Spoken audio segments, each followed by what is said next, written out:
ஐயா உம்மால் கூடும், எல்லாம் கூடும், ஒரு வார்த்தை சொன்னால் போதும்.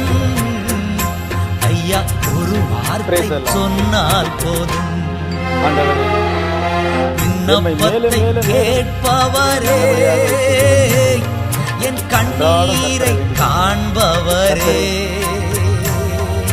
சுகம் தருபவரே.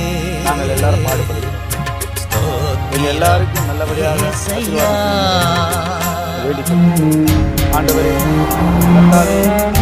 நீங்கள் எங்களை வந்து வழிநடத்தி இந்த கந்தாதி கிராமத்தை நல்ல ஒரு எல்லோரும் ஒன்று கூடி இந்த கிராமத்தை இன்னும் மேலும் மேலும் சர்ச்சு கட்டுவதற்காக சர்ச்சோட எல்லாரோட முடிவையும் எடுக்கணும்ட்டு மனதுருகி கரம் நீட்டி